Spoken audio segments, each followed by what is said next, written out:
Hello guys, welcome back. നമ്മളിന്ന് വളരെ important ആയ ഒരു ടോപ്പിക് തന്നെയാണ് നോക്കാൻ പോകുന്നത്.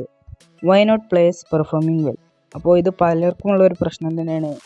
നമ്മളൊരു പ്ലെയറിനെ എടുക്കണു, അല്ലെങ്കിൽ നല്ലൊരു പ്ലെയറിന് കോയിൻ കൊടുത്ത് ഇറക്കാൻ എടുക്കണു, നല്ലൊരു പ്രതീക്ഷയോടെ എടുക്കണു, പിന്നീട് ആ പ്ലെയർ ആ ഒരു പൊസിഷന് കളിക്കുന്നില്ല, അല്ലെങ്കിൽ നമ്മൾ വിചാരിച്ച ഒരു രീതിക്ക് കളിക്കുന്നില്ല. നമ്മളൊരു ഗോൾ പോച്ചറിനെ എടുക്കണു, ആ പ്ലെയർ തീരെ ആ ഒരു പൊസിഷനിൽ കളിക്കുന്നില്ല. അപ്പോൾ ഇതിൻ്റെ എല്ലാം എന്തുകൊണ്ടാണ് പ്ലേയേഴ്സ് പെർഫോം ചെയ്യാത്തത്, അല്ലെങ്കിൽ അതിന് എന്തൊക്കെ ചെയ്യാൻ പറ്റും നന്നായി പെർഫോം ചെയ്യാൻ. അപ്പോൾ എന്ന് നമ്മൾ എടുക്കുമ്പോൾ ഇനി ശ്രദ്ധിക്കേണ്ട എന്തൊക്കെ എല്ലാം നമ്മൾ ഈ വീഡിയോ ഡിസ്കസ് ചെയ്യുന്നുണ്ട്. അപ്പോൾ വീഡിയോ മുഴുവനായി കാണാൻ ശ്രമിക്കുക, ഒന്നും വിടാൻ നോക്കുക പരമാവധി. ഈ ഒരു വീഡിയോ കൊണ്ട് ഷുവറാണ് നിങ്ങൾ ഉള്ളൊരു പ്രശ്നങ്ങളെല്ലാം പരമാവധി മാറി കിട്ടുന്നു 100% ഉറപ്പ് വരുന്നു. അപ്പോൾ നമുക്ക് നേരെ വീഡിയോയിലോട്ട് പോകാം.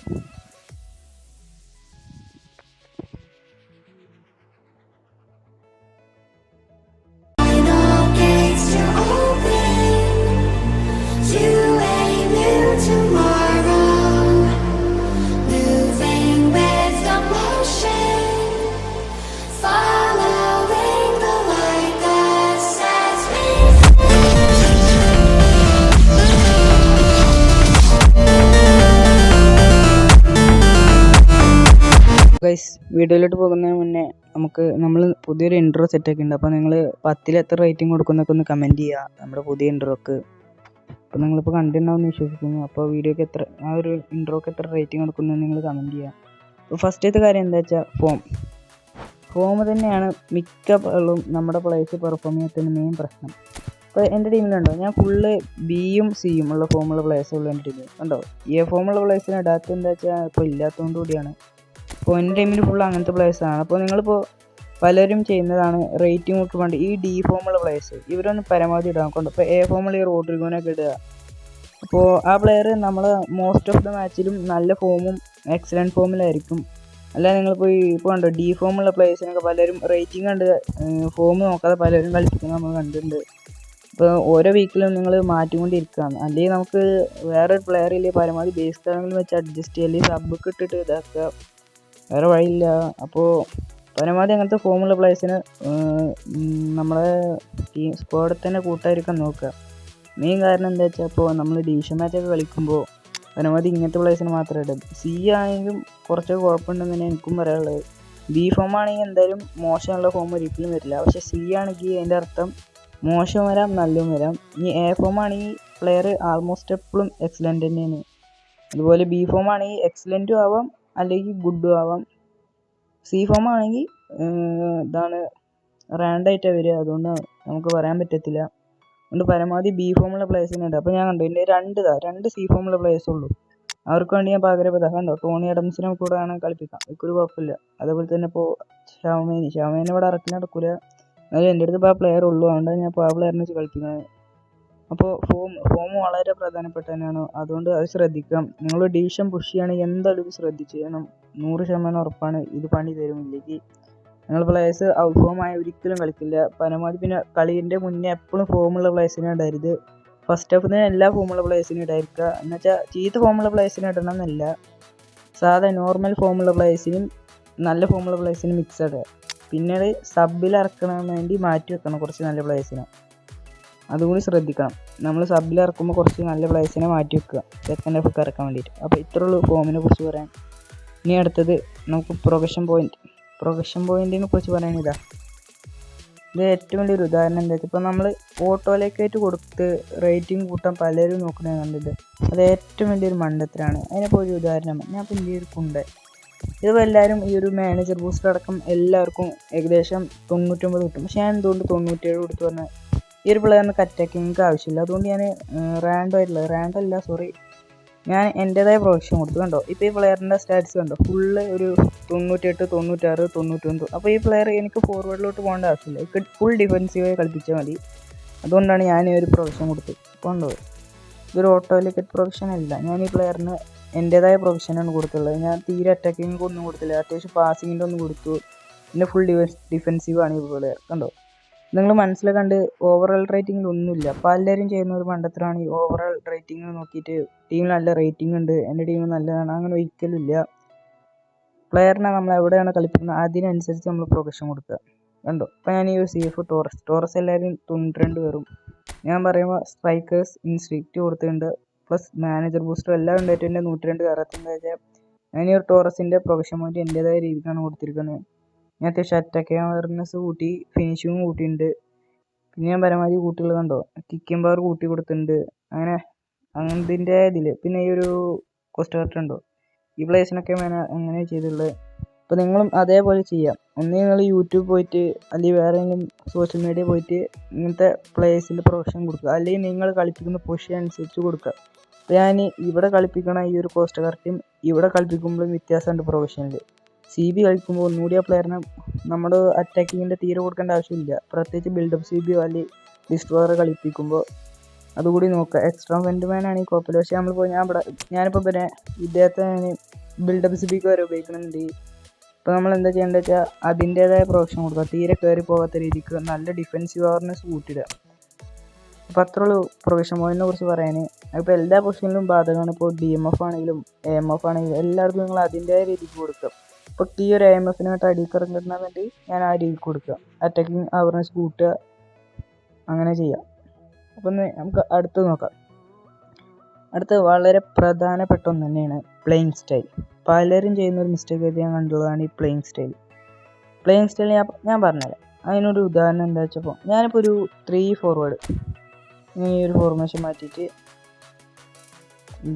ഞാനിതിൽ ഈ ഒരു ഫോർമേഷനാണ് ഉപയോഗിക്കുന്നത്. അപ്പോൾ ഇതിലിപ്പോൾ നിങ്ങൾക്ക് നോക്കി അറിയാൻ പറ്റും, ഞാനിപ്പോൾ ഒരു CFന് ഉപയോഗിക്കുന്നത്. അപ്പോൾ എൻ്റെ CFൻ്റെ മെയിൻ പരിപാടി വെച്ചാൽ എല്ലാവർക്കും പറഞ്ഞ പോലെ എനിക്കിപ്പോൾ ഈ ഒരു CFനെ കൊണ്ട് വേണ്ടത് എന്താണ്, ഗോൾ സ്കോർ ചെയ്യാണ്. അപ്പോൾ ഞാൻ അവിടെ എന്ത് ഉപയോഗിക്കുന്നുണ്ട്, ഗോൾ പോച്ചറിനെ ഉപയോഗിക്കണം എന്നാണ്.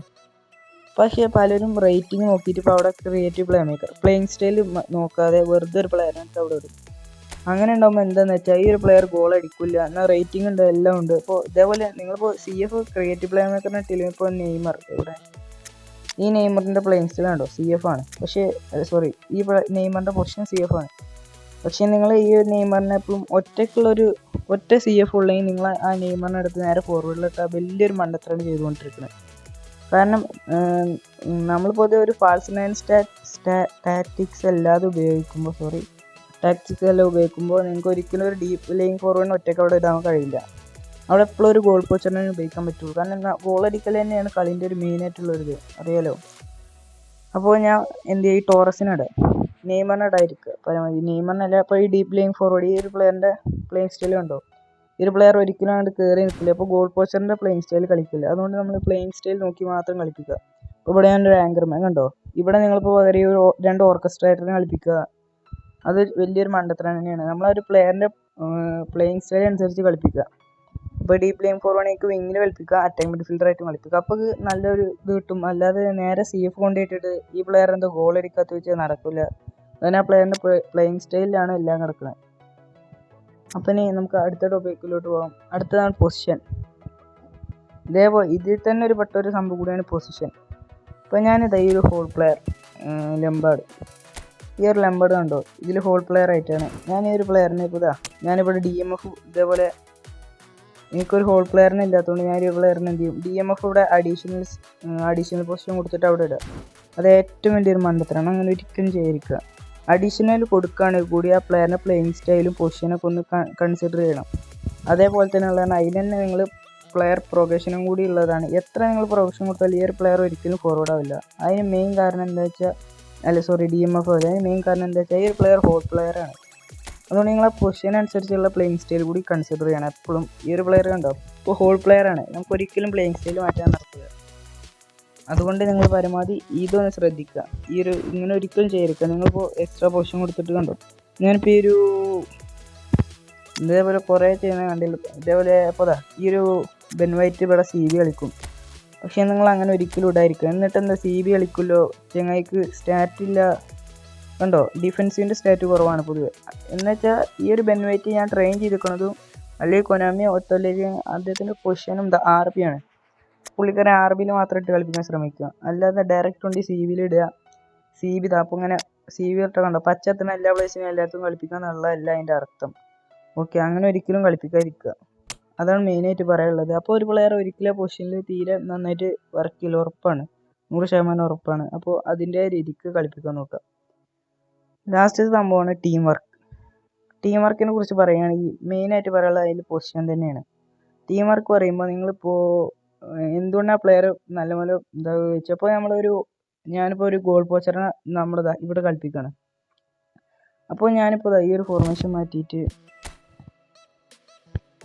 4-1-2-3 ഇടാണ്.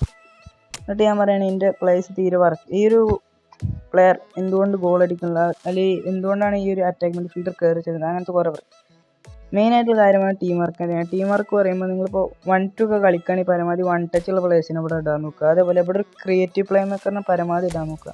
എന്നാൽ ടീമിൻ്റെ ഒരു ഇതൊന്നും മാറും. കാരണം എന്താ വെച്ചാൽ ക്രിയേറ്റീവ് പ്ലേ മേക്കറിൻ്റെ ഇത് വേറെ തന്നെയാണ്. കാരണം അങ്ങനത്തെ പ്ലേസിനുണ്ടാകും, ഇങ്ങനത്തെ പ്ലേസിന് പാസിങ് ഉണ്ടാവും, അത്യാവശ്യം ഇതൊക്കെ ഉണ്ടാവും. ടീം വർക്ക് പറയുമ്പോൾ അപ്പോൾ നിങ്ങൾ പരമാവധി ചെയ്യേണ്ടത് എന്താ വെച്ചാൽ അങ്ങനെയുള്ള പ്ലേസിന് ഇടുക. അതേപോലെ ഇപ്പോൾ നമ്മളൊരു ലോങ് ബോൾ കൗണ്ടർ കളിക്കുകയാണെങ്കിൽ സ്പീഡുള്ള പ്ലേസിന് ഇടാൻ നോക്കുക അറ്റാക്കിങ്ങിൽ. ഇതൊക്കെ ടീം വർക്കിൽ പെട്ടതാണ്. അതുപോലെ ടീം വർക്ക് നല്ലപോലെ നടക്കണമെന്നുണ്ടെങ്കിൽ നിങ്ങൾ നല്ലൊരു ഫോർമേഷനെ സെലക്ട് ചെയ്യണം ആദ്യം.